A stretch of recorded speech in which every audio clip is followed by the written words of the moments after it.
Номын асцендентийн 10 сарын ямрынхаа картгая. Номын асцендентийг эрхшээгч Бархасад гариг нь нэг орд дээр 1 жил орчим байрладаг. Тэгэхээр энэ жилийн 6 сараас хойш дараа жилийн 6 сар хүртэл 8 дугаар хаус болох мэлхийн орд дээр зочилсан байна. Номын асцендентийн хүмүүс жоохон дарк байгаа. Жоохон бараан сэдв дэлгүүх төвлөрж байгаа эсвэл гадагшаага хандлага нь ингээ багасчихсан жоохон нууцлагдмал хандлагатай болчихсон. Жоохон өөрийгөө юу хийж байгааг мэдэхгүй жоохон төөрөгдөлд орчихсон ч юм уу эсвэл ямар нэгэн зүйлд гүнзгий автаад эсвэл ямар нэгэн байдлаар нэг юм хийх гэснээр залхуун хүрээд байгаа эсвэл ингээ бодоод ойлгоод байгаа хийх юмс ингэж мэдж байгаа хэрнээ гэдээс үйлдэл хийхгүй тийм жоохон залхуурж байгаа үеэс байж болно. Өөр тохиолдолд зарим номын асценденттэй хүмүүс энэ 1 жилийн хугацаанд бусдаа хамааралтай холбоотой санхүүжилт өөр бус хүмүүсийн мөнгө өөр зээл татвар гэх мэтлэн сэдвүүд нь илүү хөр өргөжөнд хэлсэн тэрийн сайнаар ч муугавч янз янзаар өргөжөнд хэлсэн үе байсан байж байгаа болж өрнөж байгаа юм магадгүй. 8 дахь хаус нь асцендентаас ингээд чухал аспект үүсгэдэг. Али байдаг нууц газар учраас өөрийгөө юу хийж байгааг мэдэхгүй эсвэл ямар нэг юм зүйлийг хийхийг хичээж байгаа эсвэл рутинээ ингээд барихыг хичээж байгаадсан биеийг хөдөлж өгөхгүй жоохон хэцүү. Замбраагүй амьдраад байж бас магадгүй энэ хугацаанд эсвэл сэтгэл санааны хувьд жоохон таагүй, онцгүй бас байж магадгүй. Энэ хугацаанд юутаач 1 жилийн хугацаанд л тийм нөлөөтэй байгаа шүү гэж ойлгочоорой. Энийг бол тэгээ дараа жилийн дунд үе хүртэл ярина. Номын асценденттэй хүмүүсийн 1 жилийн хугацаанд бол үнэхээр их мөнгөтэй болсон эсвэл үнэхээр их маш хөөрөнд орсон байх боломжтой юм аа. Энэ сайн ч муу ч янз яйлан ч байж магадгүй. Эсвэл зарим хүмүүс нь сэтгэл санааны тийм травмаметр хүлээж авдаг ямар нэгэн сэтгэл зүйн гүнзгий асуудлууд дээр илүү ихээр төвлөрж байгаа тийм 1 жил болж өрнөж байна. За 10 сарын 20-нд Бархасад гарыг бууд гарагтай дөрвөлжин аспект үүсгэн мөн 24-нд бууд гарагтай 3 аспект үүсгэх юм байна. Тэгэхээр 9 сарын 29-ээс 10 сарын 4 хооронд 21-ээс 28-ны хооронд энэ хугацаанд мэдээлэлтэй харьцах, бусдаа уулзах, уншиж бичих, суралцах, шин чадварт суралцах, хичээл хийх юу ч хийж олон энэ толгойгоо ажилласан үйл хэрэгүүдийг хийх эсвэл хөдөлгөөнтэй байгаа тийш тийшээ яваад ойрын аялалд их гарч байгаа тийм хөдөлгөөнтэй нэргээр нөлөөлөх боломжтой байна. За 10 сарын 8-нд Бархасад гарыг сугуур гарагтай sextile aspect үүсгэн тэгэхээр 5-аас 11-ний хооронд хосын харилцаа, романтик харилцаа үүсэхэд таатай байна. Энэ үед болзоонд явах, хостойгоо таатай ялуурах боломжтой. Өөр тохиолдолд энэ үед материалын үйл хэрэгүүд нь илүү хэрчимжих боломжтой. Одоо жишээлбэл амттай хоол идэх, эд зүйл худалдаж авах, хүссэн зүйлээ авч өөрийнхөө сэтгэл санааг дэмжих мөнгөөр те материалын зүйлсээр тийм үе байна. Хэрэг гадаад цөрхөө өөрчлөхийг хүсэж байгаа бол 5-аас 11-ний өдрүүд нь таатай байна, бэлгэсэлт авах боломжтой байна, хөөрхөн болох боломжтой байна, хайр дурлалтаас болох боломжтой өдрүүд байна.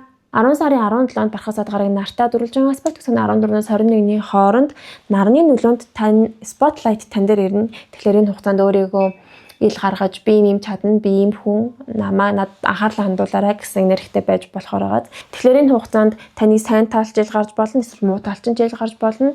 Нарны нөлөөг өөртөө ашигтайгаар ашиглахыг зөвлөж байна. Өөр тохиолдолд наран та бусд олон хүмүүсийн дунд ороод ингээ өдөртөн зохион байгуулах шаардлагатай тийм нөхцөл байдал бүрдүүлж магадгүй юм аа. За 24-нд бууд гарагийн нөлөөнд 21-ээс 28-ны хооронд мэдээлэлтэй харилцах хүмүүстэй уулзах гэх мэтлэнгэр хөдөлгөөнтэй байна гэж хэлсэн. За тэгээ 10 сарын 28-нд Бархасад гарыг ангараг гарагтай гурвалжин аспект үүсгэн 22-наас 11 сарын 3 хооронд ангараг гарагийн нөлөө орж иж байгаа учраас та маш зоригтой байна, өөртөө итгэлтэй байна, өөрийнхөө хандлагатай байна. Ямар нэгэн хэм зүйлийг хийх гэж байгаа бол түүндээ илүү одоо passionate байгаа, хор шортой хандж байгаа, өрсөлдөөнтэй уур амьсгалтай байна. Энэ гэхдээ сүргээр харах юм бол өөрийнхөө зүтгэж яар сандарснаасаа үүдэж гимтэж бэртэх, өвдөх эрсдлийг бас дагуулж магадгүй эсвэл өөр бусадтай муудалцах эрсдлийг дагуулж магадгүй учраас болгоомжлоорой гэж зөвлөмөр байна ангараг гарагийн нөлөөтэй үеүүдэд. 10 сарын 30-нд бууд гарыг Уранус буюу Тэнгэрийн ван гарагтай эсрэгдэж байна. Тэгэхээр 29-наас 31-ний хооронд гинтийн огцом таамаглаагүй нөлөөлөлөөр нөлөөлнө Уранус нь. За Тэнгэрийн ван гарагийн нөлөө нь гинтийн байдлаар та хийх гэж байсан зүйлээ болгох ч юм уу эсвэл хийхгүй гэж бодож байсан зүйлийг гинт хийх ч юм уу бодол санаа ч өөрчлөгдөх ч юм уу те эсвэл хин нэгэнтэй гинтийн байдлаар уулзах эсвэл хин нэгэнтэй гинтийн байдлаар салах ч юм уу гэх юмшлийн танд ямар нэгэн байдлаар тийм таамаглаагүй төлөвлөгөөний дагуу бус үйл хэрэгээр нөлөөлөх боломжтой. Энэ нь юу ч хийж олно ямар сюрприз байхыг харцгаая. Сөргөөр харах юм бол энэ үед гимтэж бэртгэхээс сэргийлээрээ ангараг гарагийн нөлөөс хамт орж ирсэн байгаа учраас гимтэж бэртэх тийм огцом үйлргүүдээс болгоомжлоорой гэж зөвлөё. За 7 дугаар хавас буюу хосын харилцаа бүх төрлийн нэг харилцаа гэрээ хэлцээр гих мэтлэн гэрлэлт гих мэтлэн сэдвүүдийг харцгаая. 10 сарын 20-нд бууд гарыг ангараг гарагтай дөрвөлжин ас бүтгсэн 9 сарын 29-ээс 10 сарын 4 хүртэл хэрвээ харилцааны үйл хэрэг гэдэг бол харилцагч ихсэн бусадтай уулзах нэгсэн таны хүрээлээд хүмүүс их байна. Мөн энэ үед эсвэл энэ үед танилцах хүмүүс нь танд эрэг таатай боломжийн ашигтай хүмүүсээс байж болох юм. Өөр тохиолдолд хайр дурлал, хосын харилцаа, ажлын хамтрагч гэх мэтлэн тийм харилцааны тал дээр азтай үе байна. 9 сарын 29-ноос 10 сарын 4 хүртэл.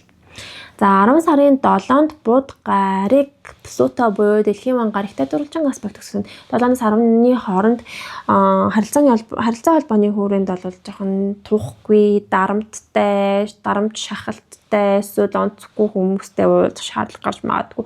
Эсвэл энэ үед ямар нэгэн харилцаа нь дуусна, гэрээ хэлцээр нь цуцлагдах эрсдэлтэй. 7-аас 8-ны хооронд бол чухал уулзалт эсвэл чухал гэрээ хэлцээр хийх гэж яралтгүй юм шиг санагдаж байна. 10 сарын 20-нд ангараг гарыг бууд гарагтай уулзсан, 24-нд бууд гарагтай бархасаад гарыг уулзж байгаа юм. За 14-наас 28-ны хооронд бол гинтийн байдлаар нүүж суух, ийш тийш явах, тийм гинтийн аяллаар явах байдлаар нөлөөлж магадгүй. Бууд 7 ангараг гарыг хамтдаа байгаа учраас эсвэл энэ хугацаанд ямар нэгэн харилцаанд үйл ойлголцож муудалцах, тэртэлдэх, зодон хийх, хэрэлдэх гэх зэрэг нөлөөлж магадгүй учраас ерөнхийдөө анхаарал болгоомжтой аваарай. 24-ний аспект бол 21-ээс 28-ны хооронд бархасаад гарагтай гурвалжин аспект үүсгэж байгаа учраас бархасаад гарагийн нөлөөнд харилцагч ихсэх, хүмүүстэй уулзах нэгсэх, эрэг таатай нөлөөлж бас болох юм. Эсвэл зүгээр л эргэн тарьж хүмүүс маш ихээр олон гарч ирээд ихсэх, харилцагч ихсээд гэрээ хэлцээр ихсэх бас боломжтой юм тийм ээ.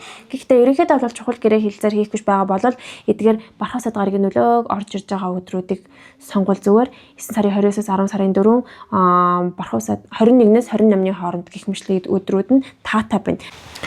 За 10 сарын 26-нд бууд гарыг санчир гарагтай гурвалжин аспект үүсгэн санчир гарыг одоогоор ретрогрейд хөдөлгөөнд байгаа учраас энэ үед бол харилцаа холбооны асуудалд нь жоохон хүнд хэцүү болж магадгүй. Хосоосоо салах, хөндөрөх эсвэл ямар нэг харилцаанд дуусаж хөндөрж хүйтэн хөндий болох боломжтой. 23-наас 29-ны хооронд нөлөөлнө. Энэ хугацаанд урд өмнө орхигдуулсан ямар нэгэн харилцаа шийдвэрлэх ёстой байсан харилцаанууд нь дахин ил гарч бас магадгүй. Учир нь санчир ретрогрейд хөдөлгөөнд байгаа. За 10 сарын 30-нд бууд гарыг нь Тэнгэрийн ван гарагтай эсрэгцэн 29-ээс 31-ний хооронд харилцаа холбооны хувьд гинтийн таамаглаагүй байдлаар хин нэгэнтэй уулзна. Эсвэл хин нэгэнтэй гинтийн байдлаар сална. Эсвэл уулзахаар төлөвлөж исэн, товлж исэн амлалт тэр төлөвлөгөө нь нуурна. Гэх мэтлэнгээр нөлөөлж болно. Тэгэхээр энэ үед гинтийн байдлаар ямар нэгэн байдлаар гэрээ хэлцээр нь туслагдах, хосоосоо салах гих мэтлэнгээр нөлөөлж магадгүй учраас юу болохыг харцгаая. Уранысын нөлөө нь ерөнхийдөө бол жоохон сайн талаараа бас байж болдогцсон, ихэвчлэн сөргөөр нөлөөлөх нь дийлэнхтэй байдаг учраас. За 10 дугаар хавас буюу нийгмийн харилцаа, ажил мэргэжил, карьерийн урьдчилал ямар ихийг харцгаая. 10 сарын 2-нд бууд гарыг бархасаад гарагтай дөрвөлжин аспект үүсгэн 9 сарын 29-ноос 10 сарын 4-ний хооронд ажил мэргэжлийн хувьд эрэг таатай боломжуудаар дүрэн байна. Эсвэл ажил нь ихсэх боломжтой, ажил карьер нь өргөжин тээлж, тушаал дэвших, хүлээн зөвшөөрөгдөх, сонгон шалгарах гэх мэтлэн эрэг таатай тэлэлтээр нөлөөлөх боломжтой. Эсвэл хэрвээ та хүнтэй харилцдаг ажил хэрэг хийдэг бол гэрээ хэлцээр нэгсэх, харилцагч нэгсэх гэх жишээний байж болно. За ижил цаг хугацаанд 10 сарын 4-нд сугар гараг саут нот буюу өмнөд англиатай уулзсан. Тэгэхээр 1-ээс 7-ны хооронд ажил мэргэжлийн сэдвийн хүрээнд ямар нэгэн зүйлсийг дуусгах, төгсгөж цэгцлэх ёстой шаардлагатай тийм үе байж болно. Хүмүүнээр харах юм бол энэ үед ажлын эд зүйл эвдрээд насан дуусах, эсвэл ажлаа цэгцэлж, цэвэрлэж, нүүж суух гэж байгаа ч юм уу те, ямар нэгэн их цэвэрлэгийг хийх энергиэр хүлээж авч бас болно.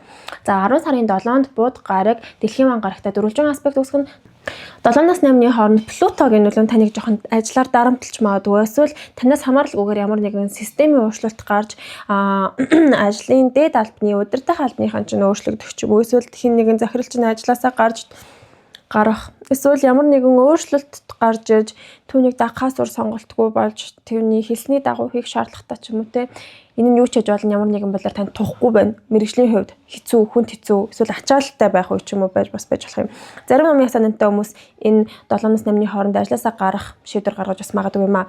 ижил цаг хугацаад бас бархас сад гарагийн нөлөө орж иж 10 сарын 8-нд сугар гараг бархас сад гарагтай сексуал аспект үүсгэж чинь 5-аас 11-ний хооронд нөлөөлнө. Энэ нь мөн адил ижил мэргэжлийн хувьд чухал гэрээ хилцээрээ хийх, чухал илтгэл тавих, чухал ажилд орох, эсвэл чухал албан тушаал нэмэх, нэр хүндтэй болох, хүлээн зөвшөөрөгдөхөд эерэг таатай, боломжийн өсөлт, дэвшилттэй, ололт амжилттай, жаргалтай үе байх болно. Залгуулад тэгтэл санчир гарагийн нөлөөс ороод ирнэ. 10 сарын 11-ээс сугар гараг санчир гарагтай эсрэгцэн 8-аас 13-ны хооронд. Энэ нь бархас сад өмнөх аспекттайгаа төстэй ижил хугацаанд байгааз 5-аас 11, 8-аас 13. Тэгэхээр энэ хугацаанд нь бол санчир гарагийн нөлөө нь таныг хязгаарлаад хүнд хэцүү болгоод эсвэл илүү ажил мэргэжилд илүү хариуцлага оноож үүрэг ачаа ихсгэж өгнө. Эсвэл хийх ажил ихтэй болгоно. Эсвэл хийж байгаа ажил ямар нэгэн байдлаар хоошлох, удаашрах, сунжрах, бүр цуслагдаж магадгүй. Эсвэл та өөрөө ажилласаа холдох нөхцөл байдалд бас орж магадгүй юм. Тэгэхээр энэ санчир болон бархас сад гарагийн эрсдэс нөлөөг хамтдаа орж ирж байгаа юу гэж харах вэ гэхээр та ингээд бодитоор хөдөлмөрлөж, ариун цагаан хөдөлмөрөөрөө өөрөө яг хичээж зүтгэсний эцэст олж авах фейм, олж авах ололт амжилт байх боломжтой юм аа. Тэгэхээр энэ үе нь бол сайн муутай олон үйл хэрэгүүдээр дүүрэн байна. Ер нь бол их сонирхолтой үе шиг харагдаж байна. Олон төрлийн үйл явдлууд харагдаж байна 10 сарын турш ерөнхийдөө ажил мэргэжлийн үед. Залгуулад ангараг гарагийн нөлөө 14-өөс 28-ны хооронд орж ирж байна. Тэгэхээр бас л завгүй гинтийн шийдвэрлэх асуудлууд, гинтийн хийх ажлууд ихтэй тийм цаг үе өрнөж байна.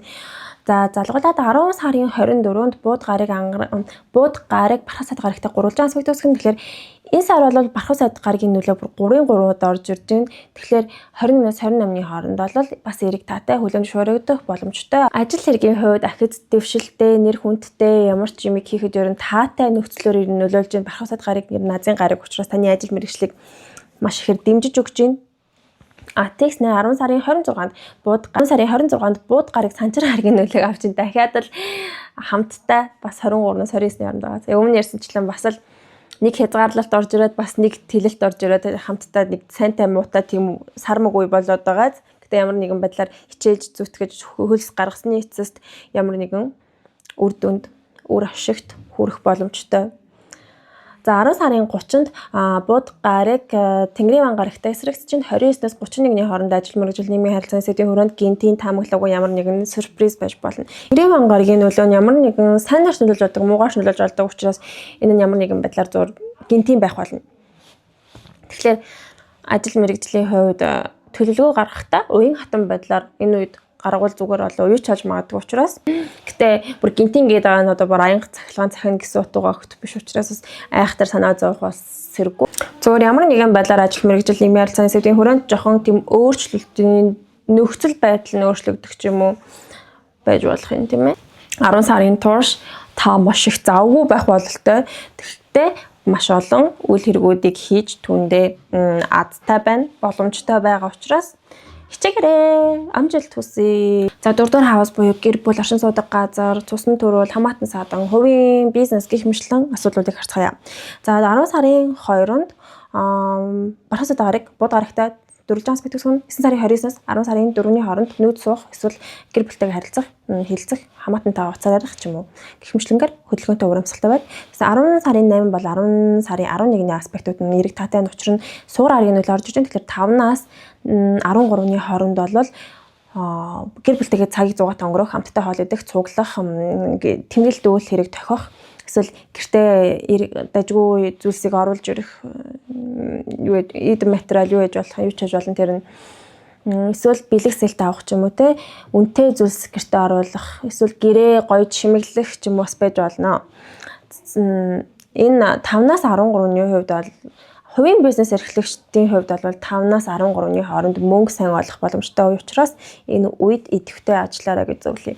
За 10 сарын 17-нд бархас сад гараг нарны нөлөөг авч 14-өөс 21-ний хооронд гэрээ ил болгох, эсвэл бусдын анхаарал танаа гэр бүл эсвэл дотоод үйл хэрэгтээр чинь төвлөрөх, спотлайт авах үе байж болно. Эсвэл гэрт болж байгаа ямар нэгэн үйл хэрэгүүдийг зарлан тунхаглах бас үе байж болно. Сайн ч болж болно, муу ч болж болно.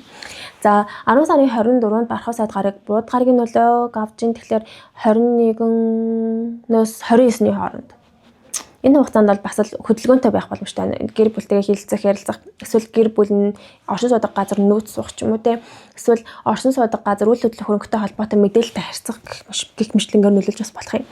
За 10 сарын 28-нд тухаараа Бархасад гараг ангараг гарагтай энэ бол гурвалжин аспект, 30 таран санчир гараг ангарагтай гурвалжин аспект үүсгэж байна. Тэгэхээр 22-ноос 11 сарын 4 хүртэл сүүлийн хэд хоног бол жоохон тэмхэн байна. Учир нь ангараг гараг нь бол сүдэж гэр бүлийн гишүүдтэйгээ харилцаа модож муудалцах, хэрэлдэх, зодтолдох үйл явуулцах эрсдэл их байна. Өөрсдийнхөө зөрүүдлэх хандлага их байна. Эсвэл ямар нэгэн байдлаар гэр нь тайван бус тэм чимээ ихтэй, тэм хөдөлгөөнтэй ассан урамсгалтай байна. Магадгүй энэ нь юунаас ч байж болно, харилцаанаас байж болно, эсвэл гэрээ засварлаж байгаагаас байж болно, эсвэл гэрээд зүйл эвдэрч түүнийг засварлах шаардлагатай тийм асуудлууд ихтэй тийм үе байж болохоор байна. Тэгэхээр сүүлийн хэд хоног харилцаа холбоон дээр бол болгоомжлоорой гэж зөвлөе.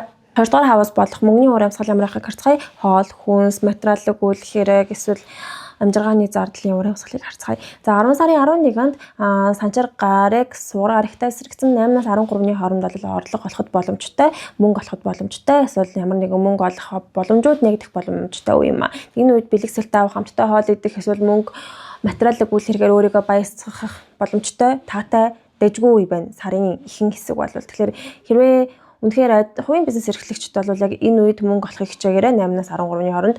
За 10 сарын 26-нд болохоор санчир гараг бууд гарагтай гурвалжин аспект үүсгэж чинь 23-аас 29-ны хооронд бол мөнгө хөдөлгөөнд орж эрчимжийн хадгалагдсан гэхээс илүү орж гарах нь гэсэн. За 10 сарын 30-нд санчир гараг ангараг гарагтай гурвалжин аспект үүсгэн тэгэхээр 24-наас 11 сарын 4 хүртэл энэ хугацаанд мөнгөнд сэтгэл хөдлөлөөрөө хандах, мөнгө ихээр зарлагдах шаардлага гарах, мөнгө зүгээр шатах ур амьсгалтай байгаа учраас нэхур агаараа гэж тооцоотой байгаараа гэж зөвлөе. За тэгэхээр 10 сарын турш эхний сарын эхэнд 8-аас 13-ны хооронд мөнгө таатай, бусдаар бол жоохон зарлага ихтэй харагдаж байгаа учраас ухаалаг худалдан авалт хийгээрэй гэж зөвлөмөр байна. Хэртэлтийн тухай ярих хэрэгтэй байна. 9 сарын 21-нд болсон нарны хэртэлтэнд таны ажил мэргэж болох нийгмийн харилцааны асуудлууд дээр төвлөрүүлсэн. Тэгэхээр 9 сарын 21-ээс хойш нийт 6 сарын турш ч юм уу цаашдын хагасчлалын хугацаанд таны төвлөрөх сэдв ажил мэргэжил, карьерийн өсөлт, эсвэл нийгмийн харилцаа гэх мэтчлэн тийм гэр дотоод хэрэг гэхээс илүү гадаад зэрэглүүлэх төвлөрсөн ур амьсгалтай цаашдын 6 сар өрнөх бололтой. 9 сарын 21-ээс хойш ингээд шинэ эхлэл, ажил мэргэжлийн хувьд шинэ эхлэлийг тавихад боломжтой. Тэр нь юу ч хийж болно. Аливаа зүйлийн өрнөл олон төгсгөлийг үр дүнг эхлэлээр нь хэмждэг зүйл бол астрологи шүү дээ. Тэгэхээр 21-нд ажил мэргэжлийн хувьд тийм эрэг таатай эхлэлийг тавиараа ямар нэгэн буруу зүйл хийхгүйгээр буруу зүйл. Юу тааж энэ нь танаас одоо та энэнийг мэдэж гэнэ үү мэдгүй байна уу гэдгээс үл хамааран таны ажил мэргэжил нийгмийн харилцааны сэдвийн хүрээнд шинэ эхлэл тавигдах цаг хугацаа 9 сарын 21-ээс 22-ны хооронд байх болно. За тэгээд 11 сарын forecast-аар уулзцгаая. Дараа дахин уулзцгаая. Баяртай. Өөр юу ярих вэ? Нэг л аккорд дуусгачлаа. Bye bye. Like, subscribe дараарай.